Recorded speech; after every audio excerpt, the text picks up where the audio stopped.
आजमगढ़ में बाबूराम कुंवर सिंह की पुण्यतिथि बहुत ही धूमधाम से मनाई जा रही है। हमारे साथ खबरों नज़र चैनल से बातचीत करने के लिए मौजूद हैं पूर्व MP डॉक्टर संतोष सिंह।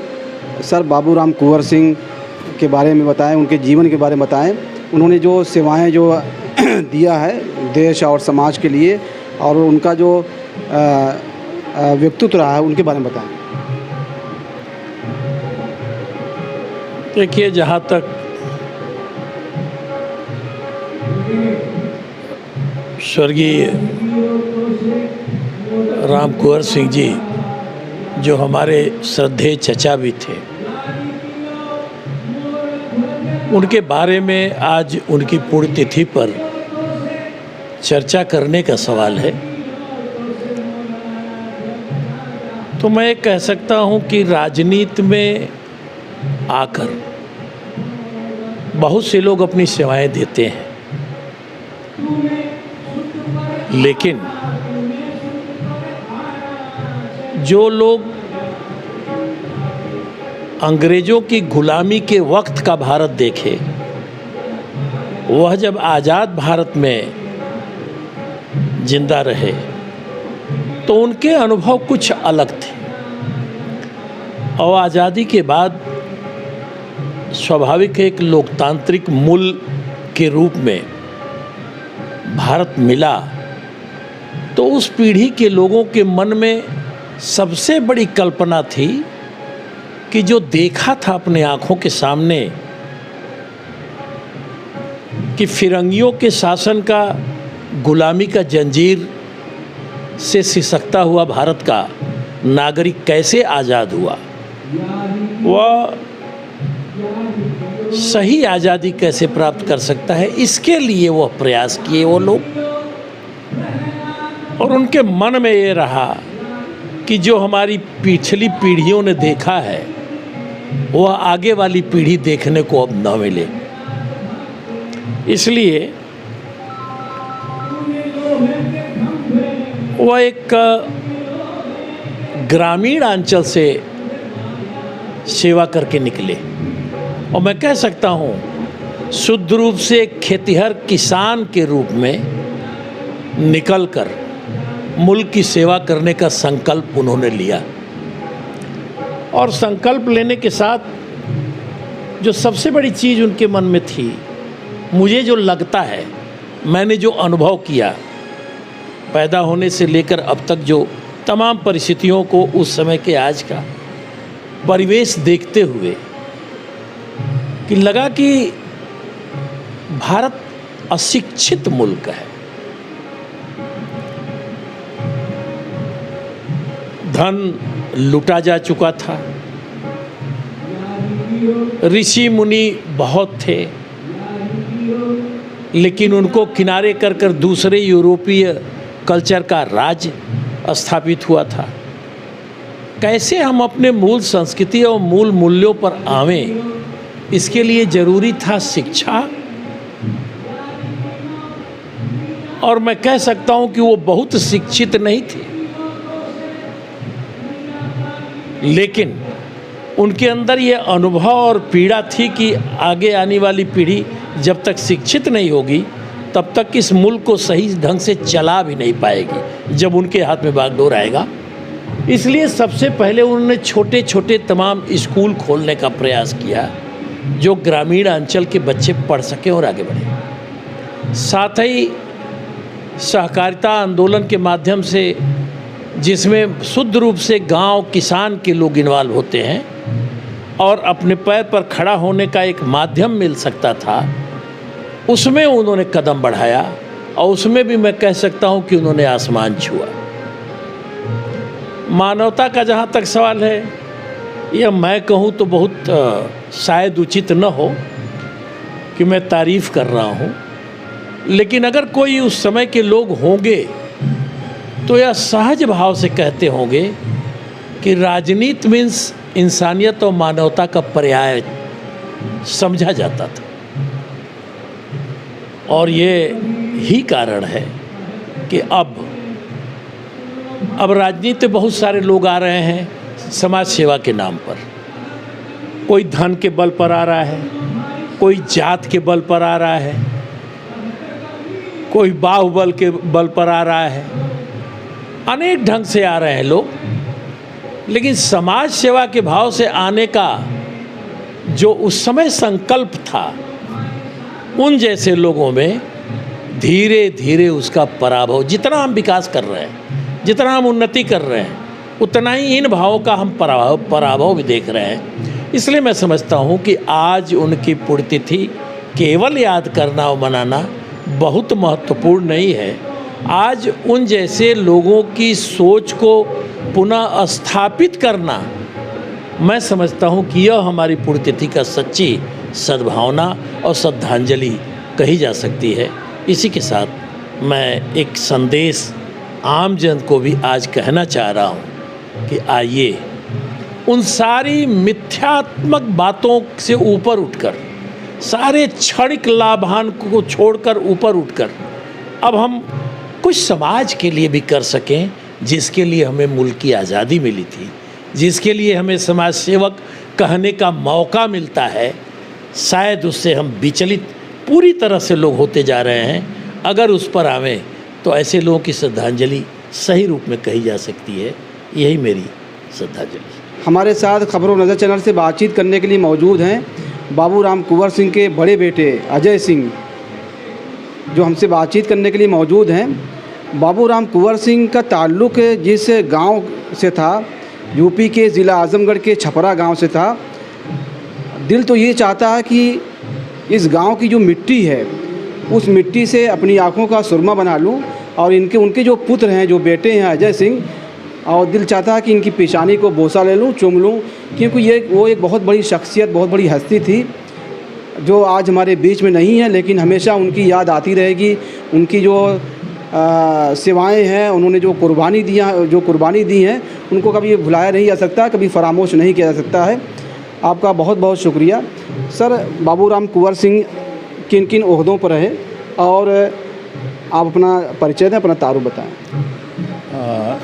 जैसा मेरा परिचय आप खुद दे चुके हैं, वास्तविकता ये है कि 1941 में जब महात्मा गांधी ने अंग्रेज भारत छोड़ो का नारा दिया, उस दौर में सारे लोग, किसान, मजदूर, लेखक, जो कलाकार थे, सभी एक साथ जुट करके गांधी जी के साथ लोगों ने निकले। पिताजी भी हम लोग किसान परिवार से आते हैं, वो जुड़े रहे और घर का सारा काम छोड़ करके आज़ादी के दीवानों की टोली में शामिल हुए। जब देश आज़ाद हुआ 1948 में, तो पहली बार वो कांग्रेस के टिकट पे जिला परिषद के मेंबर हुए। तब आजमगढ़ और मऊ जिला एक हुआ करता था। लंबे समय तक वो जिला परिषद के मेंबर रहे। फिर ज़िले की राजनीतिक ऐसी स्थितियां हुई कि वो अध्यक्ष जिला परिषद आजमगढ़ बने। उस दौर में उनके एक बड़े अजीम दोस्त हुआ करते थे, मिर्ज़ा सनाउल्लाह बेग साहब। अनजान से इससे ताल्लुक़ था और दोनों की दोस्ती ऐसे हुई कि जब ये अध्यक्ष जिला परिषद आजमगढ़ थे तो उन्होंने उनसे अनुरोध किया कि आप उपाध्यक्ष बनिए, तभी हम दोनों मिलकर अच्छे से कर पाए। ये दोनों का मिलना व्यक्तिगत नहीं था, ये सार्वजनिक जीवन के लिए था, लोगों की भलाई के लिए था और एक लंबा अरसा रहा। उस दौर में सुचित्रा कृपलानी जी यूपी के मुख्यमंत्री हुआ करते थे और उस समय पटेल जी थे, होम मिनिस्टर थे। तो एक पटेल प्लान करके आया था जो गरीब भारत के ग्रामीण परिवेश में रहने वालों के लोगों के साथ बीच में सड़कें कैसे बने, शिक्षा कैसे हो, हॉस्पिटल्स कैसे बने। तो मिर्ज़ा साहब और पिताजी और उस दौर के और जो भी साथी थे, सब लोग विचार करके ये रास्ता तय किए कि हम 2 हिस्सों में काम करेंगे। पहला हिस्सा हम करेंगे एजुकेशन, स्कूल खोल, और दूसरा होगा हमारा सड़कों का जाल बिछाना। और इन लोगों ने एक लंबे कालखंड तक जो है जिला परिषद आजमगढ़ के माध्यम से इस 2 क्षेत्रों में बड़े काम किए। गांव-गांव प्राइमरी स्कूल खोलना, सड़कों का जाल बिछाना। और इन लोगों का काम इतना शानदार हुआ कि जब सुचित्रा कृपलानी जी, जो उत्तर प्रदेश की तत्कालीन मुख्यमंत्री थी, उन्होंने अपनी बैठक में कहा कि अगर काम कहीं देखना हो तो आप आजमगढ़ जिले को जाइए। तो ये एक उस दौर के लोगों की सोच थी, इन दोनों शख्सियत की एक सोच समझ थी। फिर राजनीतिक परिस्थितियां ऐसी हुई कि वो 1969 में वो सगड़ी विधानसभा के लिए गए। उस समय तत्कालीन मुख्यमंत्री चंद्रभान गुप्ता जी थे। उन्होंने कहा कि अब आप जिले की राजनीति छोड़िए और आप अब प्रदेश में आइए। रहे विधानसभा के सदस्य के रूप में, मंत्रिपरिषद की बात आई, लेकिन उन्होंने उसको बहुत तवज्जो नहीं दी। उन्होंने कहा हम लोग जनता के बीच में रहने वाले हैं, काम करने वाले हैं। हम लोगों ने गुलाम भारत की गरीबी को देखा है, तो हम चाहते हैं कि हम लोग ज़िले में रह करके अपनी जनता को शोषण और न्याय से बचाने के लिए संघर्ष करें। सत्ता सरकार तो आप सब लोग हैं, सबकी बातें सुनी जाती हैं, चीज़ें हों। और इस तरीके से राजनीतिक कारवां चलता रहा। फिर इंदिरा जी से व्यक्तिगत संबंध भी अच्छे थे। एक मौका आया, एक राजनीतिक, मैं आपको बताऊं, इंदिरा जी से इमरजेंसी के दौरान कुछ डिफरेंसेज हो गए थे भारत की कम्युनिस्ट पार्टी और इंदिरा जी। तो उस समय घोसी पार्लियामेंट कॉन्स्टिट्यूंसी से बाबू झारखंडे राज्य सांसद हुआ करते थे। वो केरल कहा जाता था उत्तर प्रदेश का। लेकिन आगे चल करके इंदिरा जी ने चंजीत जी से कहा, जब वो केंद्रीय मंत्री थे, तो उन्होंने कहा कि हम चाहते हैं कि ये सीट कम्युनिस्ट पार्टी बिल्कुल जीतने न पाए, क्योंकि जनता पार्टी का एक दौर की शुरुआत हो चुकी थी। इंदिरा जी को इस बात का एहसास था और उन्होंने फिर कहा कि एक ही व्यक्ति हैं जो उस चुनाव को लड़ सकते हैं, वो हैं राम कुंवर सिंह। तो पिताजी और मिर्ज़ा साहब दिल्ली गए, बुलाया गया इनको। पिताजी ने कहा नहीं मैं चुनाव नहीं लड़ूंगा। इंदिरा जी ने कहा कि मुझे आप अपना नेता मानते हैं? कि हाँ मानता हूँ। क्या तो मैं चाहती हूँ कि आप लड़िए। फिर पिताजी लड़े। 77 का रिजल्ट सबको मालूम था जो हुआ। फिर 80 में विधानसभा में वो आए। उन्होंने सदर, जो आपकी ये कॉन्स्टिट्यूंसी है जिसमें हम आप बैठ के बात कर रहे हैं, ये सीट बड़ी महत्वपूर्ण थी और श्री भीमा प्रसाद जी यहाँ से 7 बार विधायक रहे, कभी वो चुनाव हारे ही नहीं। चूँकि 2 साल पहले यहाँ पे चुनाव हुआ था लोकसभा का, रामनेश जी मुख्यमंत्री हो चुके थे और उन्होंने सीट खाली की। तो ये हुआ साहब दिल्ली में कि आजमगढ़ से कौन लड़ेगा। चंजीत जी पार्टी से बाहर निकल गए थे। मोहसिना जी का नाम लोगों ने कहा साहब मोहसिना जी को लड़ा जाए। मोहसिना जी लड़ी। आजमगढ़ में एक ऐतिहासिक परिणाम आया और मोहसिना जी यहाँ से इलेक्ट होकर गई लोकसभा में। तो इंदिरा जी ने कहा कि हम चाहते हैं कि आजमगढ़ में हर सीट हम जीतें। तो उन्होंने कहा कि अगर आपको सदर जीतना है तो आप राम कुंवर सिंह को टिकट दीजिए। फिर पिताजी नहीं माने, कहे नहीं हम नहीं चुनाव लड़ेंगे। लेकिन मिर्ज़ा साहब ने कहा नहीं आपको चुनाव लड़ना है। इंदिरा जी ने कहा लड़ना है और साहब चुनाव लड़े और यहाँ से जीते। इंदिरा जी बहुत खुश हुई इस चीज़ से। ये राजनीतिक एक यात्रा थी। फिर उम्र का पड़ाव आ गया। मिर्ज़ा साहब भी दुनिया से चले गए। अपने पुराने लोग धीरे धीरे करके निकलते गए। फिर राजनीति का एक दौर ऐसा है कि सब अपने अपने खामोशी में चले गए। लेकिन पूरे राजनीतिक जीवन में मानवता की सेवा करना, बिना किसी भेदभाव के लोगों की मदद करना। मैं एक वाक़या आपसे जिक्र करूं। कई बार ऐसा होता था कि पिताजी के लिए खाना ढक के रखा रहता था और साथ में उनकी कोई आ गया, चाहे वो गरीब आदमी हो या कोई ऐसा हो, अपनी थाली में से आधा खाना करके उसे खिलाते थे और अपने भी खाते थे। उस दौर को हम लोगों ने देखा है। तो उस तरह की सोच समझ है। ये उनकी राजनीतिक यात्रा है और उन्होंने पूरे राजनीतिक परिदृश्य में लोगों की सेवा की, विधायक के रूप में, पार्टी के रूप में, और कोऑपरेटिव मूवमेंट से उनका विशेष लगाव रहा। मिर्ज़ा साहब भी उस मूवमेंट से काफ़ी जुड़े रहे। यहाँ पे एक समय ऐसा था कि ज़िले की सारी कोऑपरेटिव की संस्थाएं इन्हीं लोगों के पास थीं। और आज भी लखनऊ में आप देखिए, उत्तर प्रदेश की जो राजधानी है, वहाँ पे कोऑपरेटिव की जितनी बड़ी बड़ी बिल्डिंगें हैं, सब पे आप बाबू राम कुंवर सिंह का नाम पाएंगे। तो प्रदेश स्तर की राजनीति भी कोऑपरेटिव की करते थे और ये उनका अपना काम करने का तरीका होता। फ्रेंडशिप अवार्ड से भी नवाजा गया था। यस, फ्रेंडशिप अवार्ड ये मिर्ज़ा अहसानुल्लाह बेग साहब के जो बेटे हैं आरिफ साहब, हम लोगों की आपस में एक बातचीत हुई कि ना आपके वालिद रहे ना हमारे वालिद रहे, तो एक ऐसा अवार्ड शुरू किया जाए जो आगे एक समाज को एक रास्ता दिखा सके। उस समय सलमान साहब प्रदेश के कांग्रेस के अध्यक्ष थे। सलमान साहब आए, फादर की डेथ हो चुकी थी, तो अनजान शहीद में एक जश्न कुंवर का कार्यक्रम बहुत बड़ा हुआ। वहीं से फ्रेंडशिप अवार्ड की शुरुआत हुई और प्रतिवर्ष अनजान शहीद में 18 फरवरी को जब मिर्ज़ा अहसानुल्लाह बेग साहब के जन्मदिन और स्थापना दिवस मनाया जाता है, तो एक अजीम शख्सियत को हम लोग ये अवार्ड देते हैं। और उसके पीछे सिर्फ एक सोच ये है कि समाज को, हिंदू और मुसलमान, सारा समाज एक साथ मिलके चले। ये भारत की एक तहजीब है और यही एक रास्ता है जो जिसमें समाज और देश का हित है उत्थान छिपा।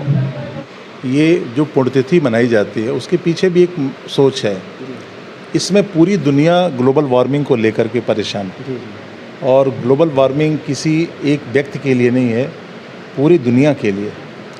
तो हम लोगों ने आपस में ये तय किया करीब पिछले 19 सालों से, हम लोग पेड़ पौधे स्कूलों के माध्यम से लोगों तक पहुंचाते हैं कि ये पेड़ पौधे लगें, हरियाली बढ़े और जो कार्बन का जो उत्सर्जन ज़्यादा हो रहा है उस चीज़ को प्राकृतिक तरीके से कैसे उसको आत्मसात करने के बाद शुद्ध ऑक्सीजन मिले लोगों को, फ्रेश ऑक्सीजन, जिससे ज़िंदगी आगे बढ़ सके। अभी कुछ मेडिसिनल प्लांट भी हम लोग ला रहे हैं धीरे धीरे करके, और लोगों का सहयोग में मिल रहा है। तो हम लोग की ख्वाहिश है कि हम लोग आजमगढ़ से जुड़े हुए हैं और यहाँ पे ऐसी हरियाली हो कि आने वाले दिन में लोग महसूस करें कि मैं कहाँ आ गया, इतनी हरियाली हो, और ये सबकी मदद से है। तो पुर्तगाली के मौके पर अवसर पर जो है क्या नेक कार्य आप लोग करते हैं? अभी वही प्लांटेशन का जो हमने आपसे बताया, अभी देखिए आज ही अभी वो प्रबंधक जो आपके गांधी इंटर कॉलेज कोबा के शिवपूजन सिंह जी हैं, एक बहुत बड़े पॉलिटिकल फैमिलीज़ है वहाँ पे, शंभूनाथ सिंह जी की जो मेनगर से ताल्लुक़ रखते हैं जिगनी के, वहाँ बहुत बड़ा डिग्री कॉलेज है, महाविद्यालय है, बच्चों के एजुकेशन का अच्छा दायरा है। वहाँ पे आज उन्होंने प्लांटेशन किया और श्रद्धांजलि दी। फिर मिर्ज़ा हसनुल्लाह बेग साहब की स्कूल अनजान शहीद में आज हुआ है, और जैस पब्लिक स्कूल वहीं पास में है, वहाँ पे हुआ। नदवा सराय इंटर कॉलेज जो मऊ में है, वहाँ पे आज कार्यक्रम हुआ, और गांव पे भी कुछ पेड़ पौधे दिए गए, और सुबह सुबह हवन एक प्रक्रिया होती है जो सामाजिक मान्यताएं हैं उनके अनुरूप होती है। तो हम लोगों का मेन है कि स्कूलों के माध्यम से हम लोग प्लांटेशन को बढ़ावा देते हैं जिससे पेड़ पौधे लग सकें। आज आपके घर पर जो भजन हो रहा है, जो संगीतकार आए हुए हैं, ये कहाँ से आए? ये एक हरिहरपुर घराना है आजमगढ़ का। ये बहुत ही विश्व प्रसिद्ध घराना है, और इस बात की आजमगढ़ की मिट्टी का असर है। हम लोगों को फ़ख्र होता है कि हम लोग यहाँ के रहने वाले हैं। हरिहरपुर घराने के लोग देश और दुनिया में नाम कमाते हैं। छन्नू लाल जी इसी घराने से ताल्लुक़ रखते हैं। तो शंभूनाथ मिश्र जी, जिनको एक अभी पिछले 19 के दौर में इनका बहुत एक वो था आवाज़, जो जादुई इनकी आवाज़ थी, उसका असर था। इसको ध्यान में रखते हुए इनको फ्रेंडशिप अवार्ड दिया गया था 2014 में। ये थे बाबू राम कुंवर सिंह के बड़े बेटे अजय सिंह, जो खबरों नज़र चैनल से बातचीत कर रहे थे। बाबू राम कुंवर सिंह के लिए एक ही शेर है कि बहुत गौर से सुन रहा था ज़माना, तुम ही सो गए दास्तां कहते कहते।